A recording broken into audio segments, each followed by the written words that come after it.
What's going on, LEC community? I'm Sebastian. We're back with another Latinx Educator Awards nominee spotlight interview. And today I'm joined by Dr. Dora Fonseca, who was nominated for the Latinx Educator of the Year Award. You want to say hi, Dora? Hi. Hi. Hello, Sebastian. And so we're here to learn more about Dora or Doctor Dora Fonseca, and just a little bit more about who she is, her journey, and as well as just what this nomination means to her. So, without further ado, get right into the questions. How about you tell us about you and your story and your journey? Well, my journey has been easy because I put a lot of effort in what I have accomplished. I came to United States in 1989. I came as a student to study English. I didn't know any English at all when I came.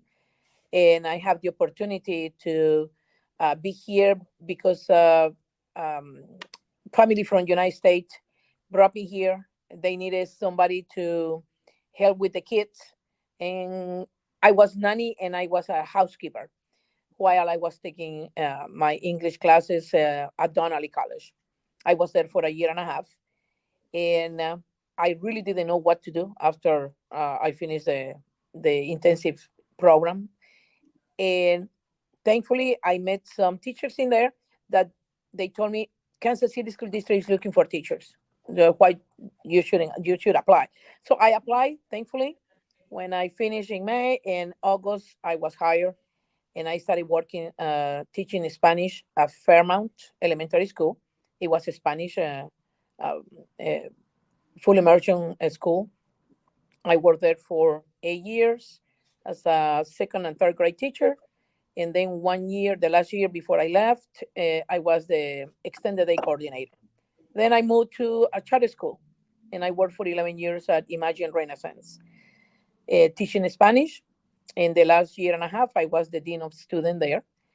Then, before they closed the school, I went to North Kansas City for 1 year to teach Spanish in middle school. I was traveling between two schools, and I was teaching English on the other one, believe it or not, because with my accent, they needed somebody. And then a good friend of mine was in Independence. He was my former assistant principal. He recommended me to come and have an interview here with Dr. Netzer. And I came, and since 2012, I've been here teaching Spanish in high school, 9 through 12. And during that time, I got my 3 degrees, because when I'm sorry, I omit the part that when I came here, I have to start all over my bachelor degree in elementary education because the equivalence that they gave me here, it was equal to a high school diploma. So I need to start it all over again. So I went to UNKC, got my bachelor. Then when I was um, in North Kansas City, actually here in Independence, I studied my master degree in school administration. Then I studied my specialist in my doctoral, actually, for school administration too. Through Baker, I got my master, and through St. Louis, I got my doctoral in specialist. And I'm here teaching since then. I'm happy where I am right now. Wow, as you have been on this journey for a long time, I'm assuming you've been. Wow, it's a lot of credentials you have with you as well, and that's very exciting and very interesting. And I can tell that you're proud of yourself, and I'm assuming your family would be too. What is with that? How have you liked it so far? What about it? I love it. I wouldn't change any of my experiences in the pathways that I have gone through, I wouldn't change it. Um, and I will tell you, there was my drive, is it was when I got divorced. I have to not to prove some to other people, to prove myself that what, yes, because at the beginning I was afraid. I thought that my accent was not going to let me go beyond my bachelor. And then, when I started my master, I love the classes. I really love the classes. And I enjoy every class I took there. And I say, you know what? This is not that hard. I thought it was, but it's not. You know, if I can do it, anybody can do it. Then I went to the next one and the next one. And that is something that has allowed me to tell the kids. And that's why when they say, oh, I can't, oh, that is too hard, I say, no. Even to people from here, I say, if I did it as a foreign person with an accent, you can get any other degree that you can. You know, Nothing should stop you. And I would like to continue, learning more things. I consider technology. I consider accounting. My son said, "Mom, why you have to keep studying? You already have the highest degree." I say, "It doesn't matter the degree. It's just knowledge. What you can learn. So, but I'm happy. I'm happy where I am and what I have accomplished. Yeah. That's good. That's so great to hear. I mean, yeah, learning more is always. I think it's fun. I think learning more is always fun, and it only helps you. So why not? Exactly. Yeah. Like right now, I'm tutoring a student that is virtual, and he needs help in algebra 2. So I'm refreshing, my classes, my math, and watching videos, reading the book that he has in order to help him. So that I say, and then I'm also reading the literature that he has to do in the literature class for English. Yeah. I Wow. did in my master. I wrote a lot of You- papers. I read a lot. So I think I can help anyone. yeah, Yeah. you do it all. Is what it sounds like. Next, you're gonna do Yes. science. Yeah, that's why I don't take any excuse from my students. I'm a little more, come on, no, don't tell me. Okay. I'm sometimes I come really hard on them. I say, no, you can do it. You are in a Yeah. better place that I was when I came here. You are in a better place. You have more advantage than I And had. So no, nothing should be an excuse. Yeah, you just want what's best for them, exactly. right? Yeah, I push them. So, I put the Hispanic more than any other group. Yeah. so with that, with pushing your students and kind of wanting what's best for them, being able to be recognized for that and being nominated as a Latinx Educator of the Year, how does that make you feel? Like, because these are people that we take nominations from everywhere, and someone nominated you a couple times. And really, touched for that. And I say, I whatever I do is I do it without expecting a recognition, because that's my passion, you know, to be a teacher. Um, and I was, that I say, okay, who took the time, because to go and nominated, that was it's very touching. I'm happy about it. I'm happy about it, and I'm wondering who was who was the person, to thank the person for noticing what I have been doing all this year. uh, and my students, they know it that I do it with love and passion. They say that when I talk, I show that I'm passionate about it. So and I am. And I I'm humbled to have this nomination. I appreciate it. I'm thankful to the person that did it, and thank you for taking the time also for you guys to interview me and know more a little bit about myself. Of course, meeting new teachers, at least especially for me, meeting new teachers is always exciting. It's fun to see the lives. Like for instance, I'm not specifically into education. I just, Mhm. but everyone's been experienced a teacher that has shaped and changed their lives, and in talking through that about changing lives and you having this passion, this drive is something that you're what I'm assuming Latino students can connect to, which goes into why does representation matter in the classroom? Um, okay, could you repeat the question? Why the nomination, you mean? No, the representation como Oh, as a Latina teaching yeah. in a classroom, how does that help the students? Why does that representation matter? And I will tell you, and I always tell, especially my native speaker students, um, that nothing should stop them, and that we need to get out of that stereotype that Latinos are only part of the statistic that they don't they finish only high school. I say you can go as far as you want. Nothing should stop you. No money, because sometimes the money is the excuse. No, I say I studied my bachelor when I was working, and I pay out of my pocket. So I was taking one or two classes every semester, and I was paying for that. Okay.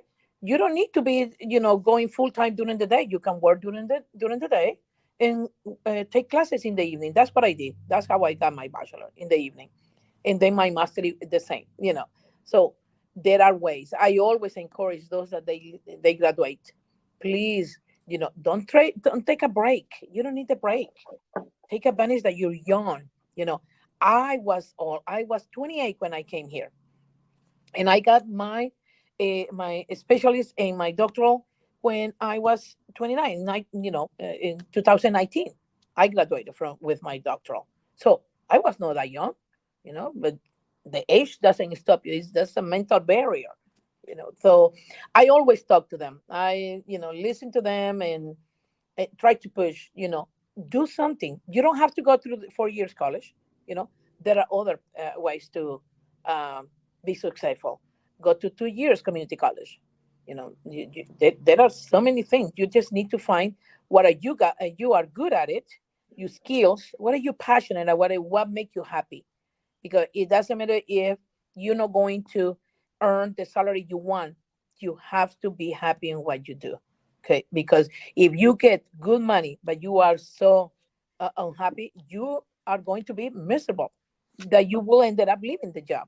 So I have those conversations with them. I have those conversations, and whenever they trying to give me excuse, no, no, no, I start the conversation with them and start telling them, and they listen, especially the Hispanic. Those are the ones that I push hard, and I try to talk. And to parents, I don't even want to go there, because I talk to the parents like,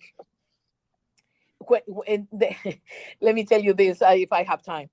When we have parent teacher conferences, they always say, okay, Dora, you have a long line of parents outside, because I take my time talking to them. And I tell another friend of mine, Selena, Miss Selena Hernandez. Uh, I say this is the time that I know more about the students and their life, you know, than being in the classroom all the whole time. Even if we build relationship, I take my time talking to parents. They tell me things that, oh my god, if I would have known this. Okay. And the other parents, they don't complain. They wait outside, or they come back the next day because they were not able to talk to me, or I will call them. And especially with my Hispanic families, my parents, I give my cell phone to them. Okay, call me anytime. And they do call me. I call them from my phone in the evening or weekends, and you know, feel free to call me. And even if you need something from the school, call me. You need the grades. You need to for me to send your attendance. Um, just I'm available for them. They can call me anytime. I say okay after 10:30. I'm ready to go to bed. So yes, it's just I don't know. I want to see a different in their life. I want to see a different. And I'm a little hard sometimes with parents. I say, don't tell me that you cannot study English. I say, you don't need to see the age or the time. Find the time. There are churches, places that they give the classes for free once a week, one evening. Just go. I said, just go. I didn't know any English when I came. I said, so you can do it. You can do it. So I don't know. I just keep about it. No, it was very inspiring, and it's like because I primarily sometimes just work with just parents, and so the Mhm. parents are always wondering about. I think I've seen recently is the parents are always wondering about what's the next step, who do I contact, who do I talk to, and so to know that one of their kids is teachers, the educator that from their student is out there reaching out to them, especially in a population that's purely mostly made up of Latino students. To see that connection is always it's magnificent. It's great. It is. It's because it gives you hope of a better future, a better tomorrow for those Latino students.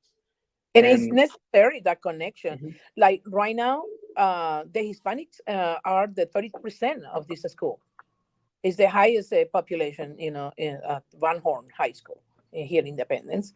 So we need to make a difference. We just started last Friday the Latinx Union.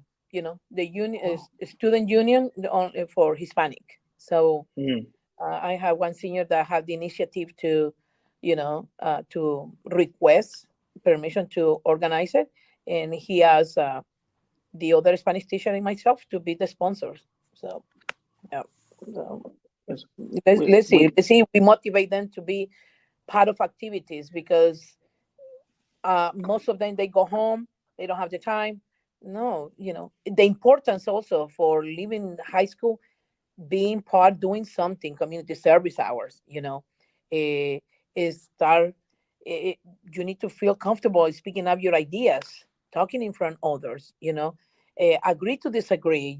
It's okay to say no. It's okay, to give ideas that not everybody will like. Give your opinions because they are too quiet in the classroom. It's a lot of things that we need to make them to change. I can, yeah, I can. I mean, I can feel the passion. Like your students say, you speak very passionately about these topics and these issues. Um, but however, we are nearing the end of the interview as well. But before we go, we kind of just want to know what keeps you going. In The students keep me going because I just eh, eh, I want to see that they are successful, and I will tell you that I always talk about the students that they graduate, and I keep in contact with them. There are some that they already graduated from Mizzou. I have one that she asked me to be her mentor because she's taking a leadership class right now at Rutgers University. Her name is Ana Mejia. So we're going to start meeting. And, it just, I want to see that they're doing something after high school. Hey, that I want to see them be successful. Um, that is just, I don't know. Can I express the satisfaction that it gets? Wow, you are somebody. You make it. You're going to be better than others. Or like I tell my son, parents always want the kids to be better than the parents, to be, to have better life than we did, especially Hispanic. It just it keeps me going to see them and to try to motivate them. You know, don't settle for the list. You can reach, for more. Reach for the star. Mhm. Nothing should stop you. It didn't stop in my age, my accent. So you have better things that you can do than I did. Well, that was yeah, that's really inspiring. With Pues yo creo que I think we've reached the end of our interview. Is there any last bit you want to reach out and say right before we end and we say goodbye to everybody? Well, thank you. I'm really happy, excited that I was nominated, for first time, in the community. Um, didn't expect that. I didn't expect it. And I would like to thank the person that did it. Uh, in the community. Thank you for that. And because it make you feel, okay, I'm doing something. I'm doing Hmm. something. Hopefully, I will make a difference in more more students that I'm going to see graduating. Thank you for this opportunity. Really, I appreciate it. I appreciate it. Thank you for being here with us for the interview. Congratulations on being nominated. I wish you the best of luck. Yeah, so make sure to check out the rest of the videos that we have with the other nominees for this exact award. Follow us on social media. And for now, this is goodbye. Bye, guys. Okay. Thank you so much. Bye bye, Sebastian. It was like us in different ways. We're sitting there like in the arena in Las Vegas, like. When I started this LAC community,